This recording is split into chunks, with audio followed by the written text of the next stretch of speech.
9, I think. Week 8? 8. 8, okay. And it's recording.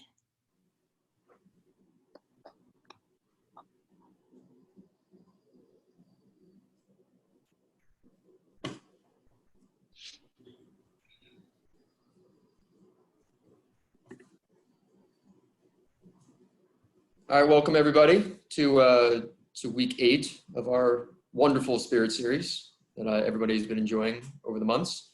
We're actually we have a lot of people in the waiting room right now, so we're gonna allow this to load and have people join. So just give us a minute or so that everyone get connected.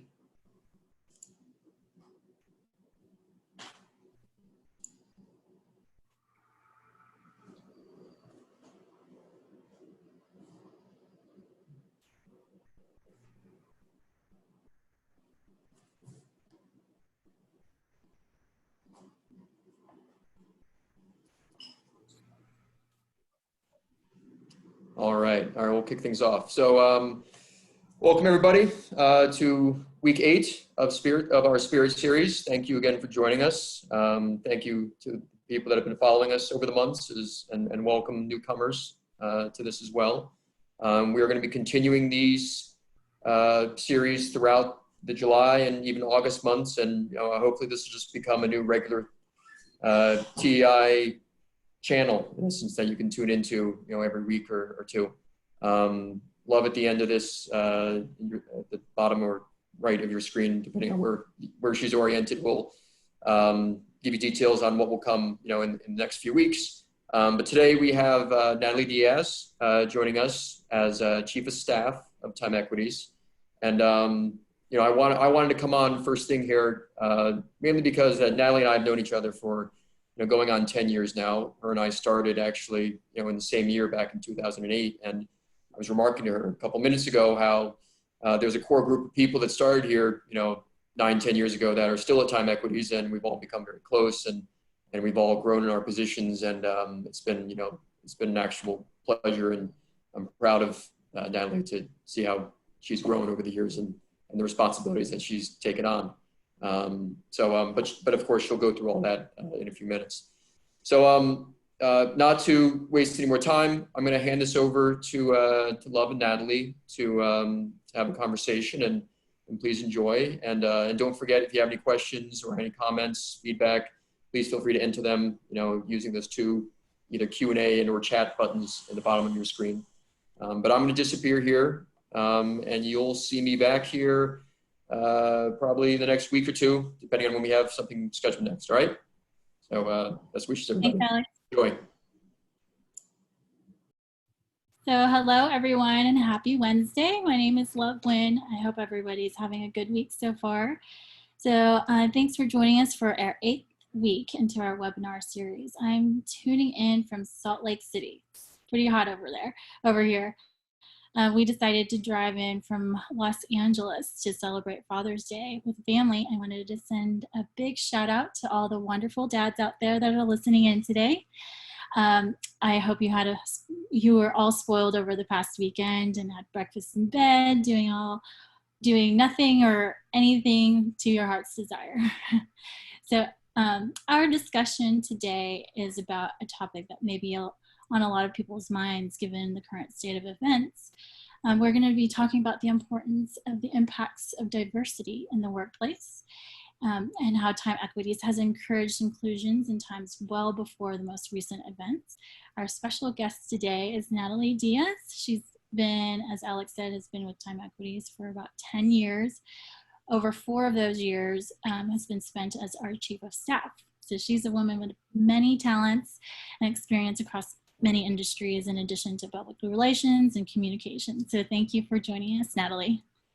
Sure, thank you for having me. Yeah, I'm so honored to be hosting you and being on this webinar series again this week. Can you please share with us a little bit about your history and how you got to Time Equities? Sure. So I've been with Time Equities for just over 9 years now, so I'm almost at the 10-year mark. I joined Time Equities a couple years out of college. I wasn't sure exactly what direction I wanted my career to go in. I went to a liberal arts college, to Williams College in Massachusetts, and I studied art and history. And I really didn't want to go into either of those fields professionally, so I wasn't sure exactly, how my career would take shape. So I knew someone who knew my predecessor at Time Equities. I started out as an executive assistant to the CEO, Francis Greenberger. And my friend said, hey, there's this great job. My friend is leaving. You should think about it. And it was a one-line job description. It said assistant to the CEO of a real estate company. And I was like, okay, well, this isn't really a job description, and I don't know anything about real estate, and I don't really want to be an assistant. So I wasn't really into it. But then I figured out what the company was, and then I figured out who the CEO was. And in Googling Francis, I saw how many different things he was involved in and how diverse his, professional world is. And I thought, well, if I work as the right hand to this person for a couple years, I'll be able to learn a lot. I'll be able to learn about real estate and a for-profit corporate world. I'll be able to learn about a literary agency and how that's run, and I'll be able to learn about the nonprofit world. So I took the job just kind of as a learning experience, very fresh, and again, a couple years out of college, and I've been here for 9 years now. I was in the assistant to the CEO position for 5 years, and now I've been in this chief of staff position for 4 years. That's wonderful. Did you have exposure to his literary agency as well when you started? Well, assisting Francis was kind of assisting him with his whole world, and that's part of his world. It's also great that the literary agency is here physically in the same office space that we are. So it was cool to be able to see the agency, to meet the people who work there, to learn a little bit about the business. I didn't even really know what a literary agency was when I started. So it was all a learning experience. Yeah. Huge learning experience. And all his, did you have exposure to his philanthropic efforts as well? Yeah, absolutely. At the time, Francis had Art Oh My, which is an international art center based upstate in the Hudson Valley. So he hadn't yet started the Greenberger Center for Social and Criminal Justice. But he also has a whole philanthropic world and personal giving outside of Oh My. So I was able to see, both of those things. And it was also really cool to see his experience starting the Greenberger Center and seeing that get off the ground and, taking shape into what it is today. Yeah. So we had Elizabeth Masters on one of these webinars, and she helped us understand all of his philanthropic efforts. And that was a really fun one. We'll probably bring her back as well. Just to change topics a little bit, this is a little bit of a change of pace for us, as most of our previous topics have been aimed around coronavirus and impacts to real estate. 2020, I feel like, has been an incredible, crazy year. So before we dive into the topic of diversity, I'd love to start the conversation off with your thoughts on what's happened with the current events around civil unrest and the calls for racial justice. Yeah, so I think that's the elephant in the room. I don't think we can have this conversation without addressing that and discussing that. So, I think that we're in a moment where we're seeing a crisis around the police violence in America, where we're seeing calls for racial justice, and beyond that, an examination of and reform of systemic racism in America. There's a lot of different systems that contribute to this overall concept of systemic racism. I will state clearly that Time Equities stands in solidarity with this fight against unequal justice, the killing of George Floyd, Breonna Taylor, and countless others, and the persistence of racism and unfair policies that benefit the few at the expense of many. So we did put out a full statement on that, which is available on our social media channels if people did not see it. And I'm also proud to say that we've always stood for this. In our efforts at creating a diverse and inclusive workplace have predated this crisis. But this moment is providing opportunity for reflection about what we can do more in this moment and how we can take further action to back up our commitment to these issues. Yeah, and we'll get into how Time Equities is doing more. So kind of switching the topic into diversity, in your opinion, as a chief of staff, you're exposed to a lot of things. So what do you see now? Is there a lack of diversity in industries in general and in the real estate industry? Yes. So the answer to that question is yes, there is a lack of diversity. And I have some statistics to illustrate that, because I think it's really important to look at, facts and look at research to back up these statements, because it's a broad concept to say the industry is lacking diversity. So the stats that I have are from CREW, which is the Commercial Real Estate Women's Network. They've done extensive industry-wide analysis of diversity, and they're an authority on the issue. They put out a study every year. They basically query a ton of different real estate companies nationally to generate this research. So women represent approximately 35% of the commercial real estate workforce in the United States. So we're just over a third. But we represent only 9% of C-suite positions in the industry. And women's average income is 23% lower than that of men in the field. A separate study from the Urban Land Institute found that a mere 1.1% of assets is currently under management globally are managed by women and or minority-owned firms. So that's a very small percentage. Right.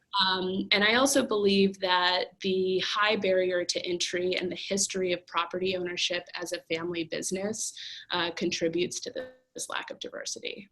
But I will say, on an optimistic note, I think a lot of attention has been brought to this in the past couple years. I think, again, right now, this moment is bringing a huge focus on these issues and the need to diversify. So I'm encouraged that people are talking about this, people are thinking about this. Hopefully companies are taking action and we're going to start to see results.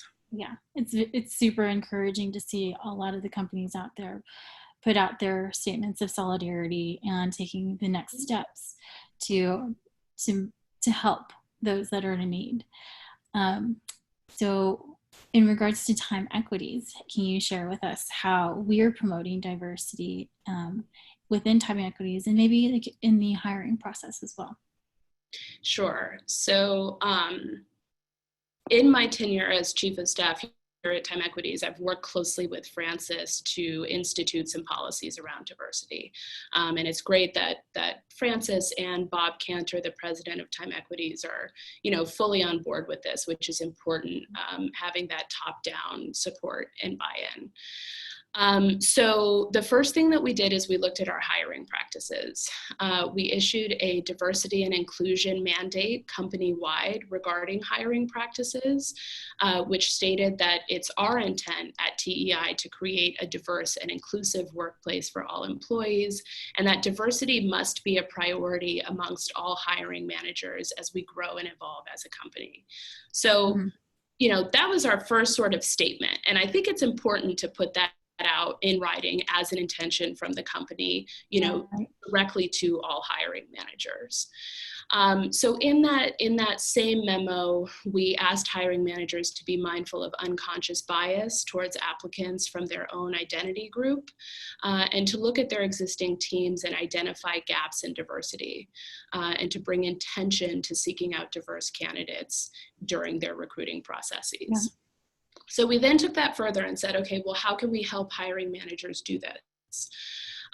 So what we did is we set a policy that all jobs are to be placed in at least one job board that will attract diverse candidates, such as a women's group like Crew, which is great. There's highly qualified candidates that we've had come to us through them, or other job boards that market specifically to diverse candidates.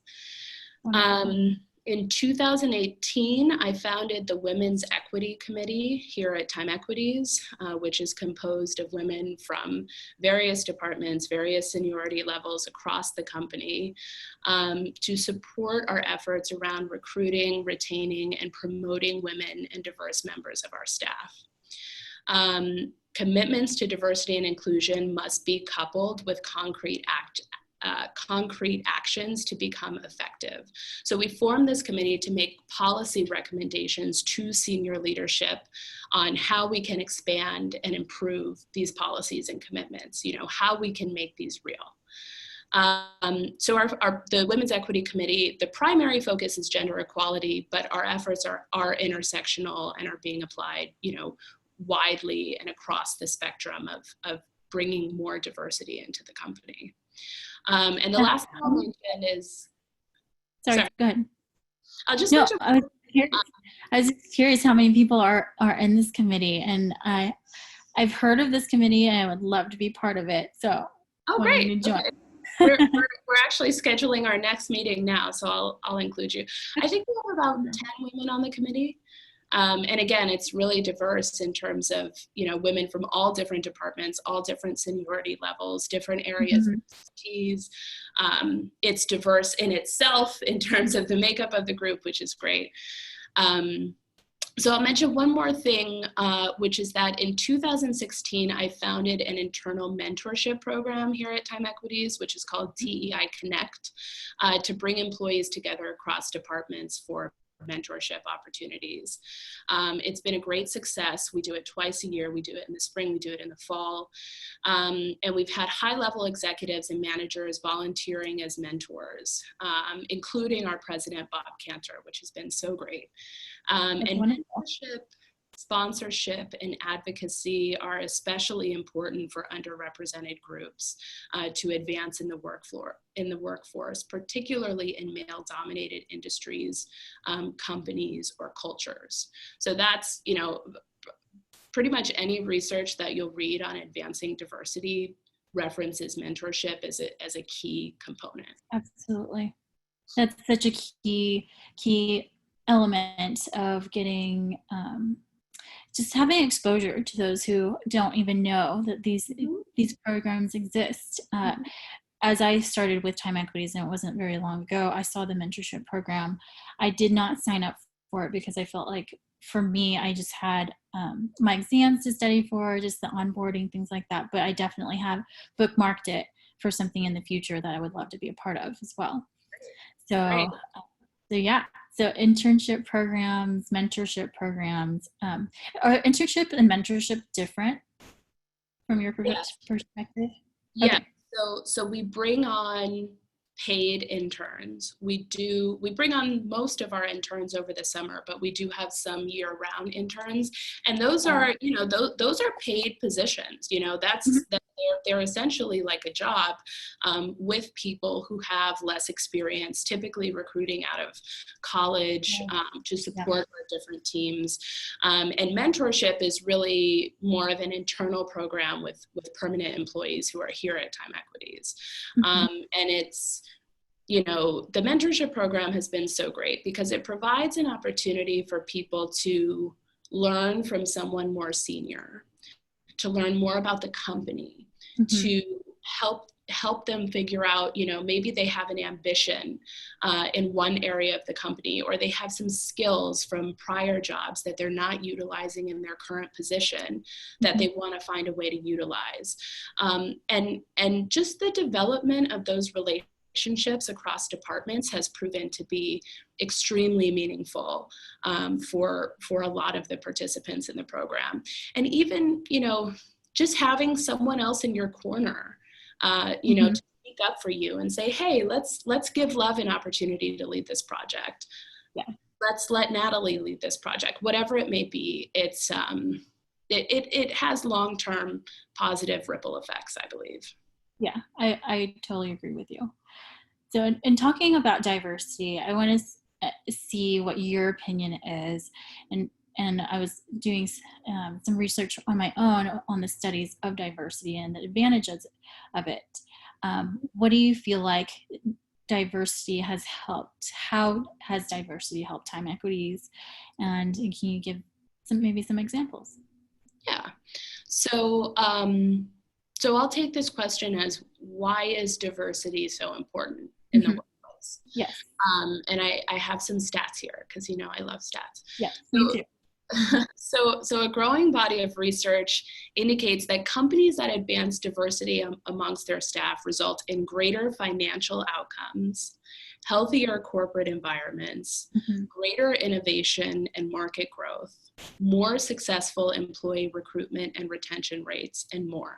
So all of these benefits come about by having a diverse workforce. Individuals from diverse backgrounds can offer a selection of different talents and skills and experiences. So the concept is very simple.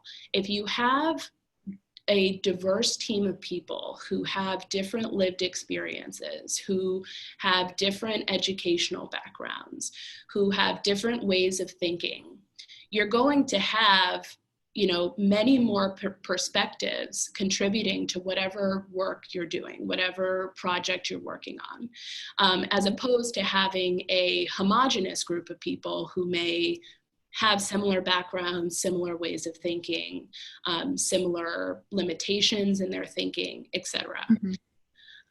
So for a few stats, according to McKinsey also does really good research on diversity. They put out an annual Women in the Workplace report, which is very good. Globally, companies in the top 25% for gender diversity are 15% more likely to have returns above industry medians. And companies in the top 25% for racial and ethnic diversity are 35% more likely to have higher returns. Yeah. So the numbers, you know, you get results. Now, I hope we get into some more conversation about this at the end with the Q&A. I hope people will participate and share some thoughts and questions. But diversity also matters to investors. According to a recent KPMG Women in Alternatives investment report, 79% of survey respondents have witnessed investors asking investment teams about their firm's diversity efforts. So I think we're seeing this more and more too, that it matters to investors that companies are making an effort in this regard, because of all of the positive benefits that it has, and the positive benefits to the bottom line financially. 79% is a much higher number than I had anticipated. That's a great stat to put out there. Yeah. So with that, I think it's another conversation of going into how and why these stats are the way that they are. I'm not sure we have enough time to go into it today, but from your perspective, how does one have diversity throughout, like, all levels of the company, and not just maybe more into the C-suite instead of just as an employee? So this was a big topic in the McKinsey report that I read. And basically they attribute a broken rung in the ladder in terms of women's advancement to the reason why the percentage of women at managerial, executive, and C-suite levels becomes less and less the higher you go. So their research shows that the biggest obstacle women face is early in the pipeline, which is that first step up to becoming a manager. So for every 100 men who were promoted to management, only 72 of them were women. And of that, only 58 were Black women, only 68 Latina women. So if women were promoted and hired to this first level management position at the same rates as men, we would add 1 million more women to management in corporate America over the next 5 years. So this early challenge or inequality for this initial step up to becoming a manager impacts the talent pipeline. So since men significantly outnumber women at the manager level, there are significantly fewer women to hire or promote to senior managers. Right. So that's what they're. Yeah, absolutely. Now, I guess my next question is, how can we get more of the women and more diversity into that pipeline? So I think it's incumbent on companies, on HR teams, on real estate owners, on senior executives and managers to create corporate cultures and environments that will support the growth of women and diverse staff members in their companies, just as we're trying to do with our mentorship program, with our Women's Equity Committee and more. Again, mentorship, sponsorship, and advocacy are especially important for people from underrepresented groups to grow and to be seen, so that their competency and that their value add can be seen by those who are in positions of power, who will ultimately make these decisions around promotion. Yeah. I can also talk about, maybe we'll get there, but some additional things that we're doing at Time Equities in this moment to realize diversity further. So along with our statement on our solidarity with this fight for racial justice and this fight against police violence, we identified 6 organizations to make donations to. And Francis, our CEO, very generously agreed to match donations made by employees to the same organizations or to similarly aligned organizations, which is fantastic. So that's one step. We're also organizing a series of unconscious bias trainings for all of our employees, which I feel is so important in this moment because it will not only support our vision as a company, but it will provide our employees with tools that they can use both inside the office and outside of the office. Absolutely. So I'm really, really excited about that. That's something I'm working on right now. Myself and our HR director are having a series of conversations with experts on the subject to just ask them, what can we be doing as a company in this moment right now? And we're listening.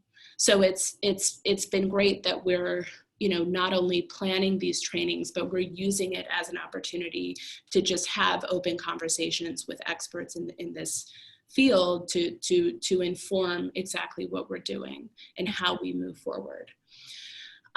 We're also analyzing diversity at the firm in a more in-depth way than we have previously, department by department, and then we'll be reviewing it with all department heads. So this is really an exercise of illumination. So, where are we succeeding in our commitments to diversity and where are we lacking? And we're going to go department by department to look at that. So we'll then develop strategic planning to support our department heads and managers in the areas that we're lacking. So I think, pinpointing that, looking at it clearly in terms of statistics and data on our employees is very important as the first step.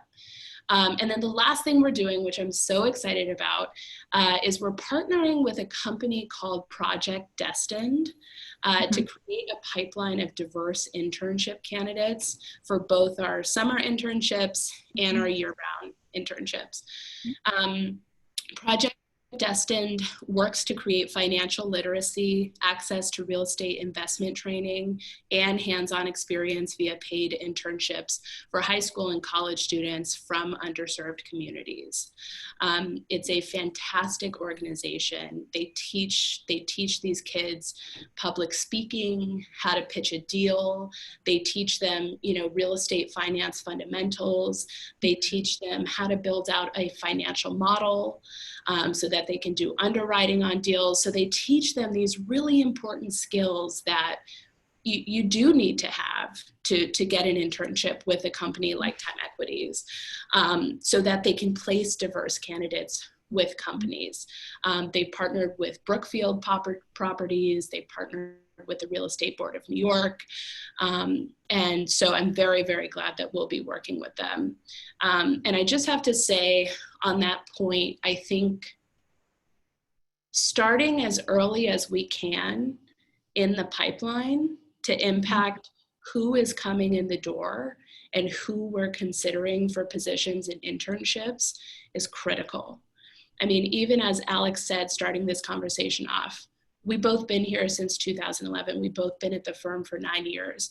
We've both grown tremendously, but it's only because we got in the door, and then we were able to grow, and we had fantastic mentors and support systems. Alex with David Becker, myself with Francis Greenberger. So I really believe in the power of impacting the pipeline as early as possible. Yep. I totally agree. I can speak to David Becker as he's the one, him and Alex are the one who has hired me, and they've been incredible. So even with our team members, with Kathy and Jack, they've been so open to sharing and mentoring me as the newest member of their group. So I am the benefactor of that, and I totally agree with you. So just keeping track of our time right now. So thank you, Natalie, so much for such an uplifting conversation, and looking forward to hearing more about your future programs that you come up with next, and even the ones that you're working on right now.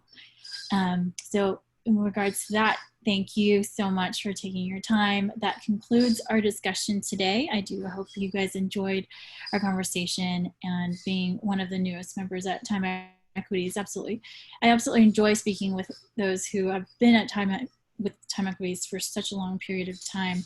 It speaks volumes about this company and the leadership here. It further enforces the most valuable asset here is the people that we work with. So our next chat is with Ami Zif, our Director of National Retail. He will share his experience and outlook on retail assets and his retail assets portfolio. We're going to take a break next week for the 4th of July. So it won't be next Wednesday, but it will be the following Wednesday. And if we don't see you before then, have a happy holiday. And thank you everyone again for joining us. Have a great rest of your week, and I hope to see you again soon.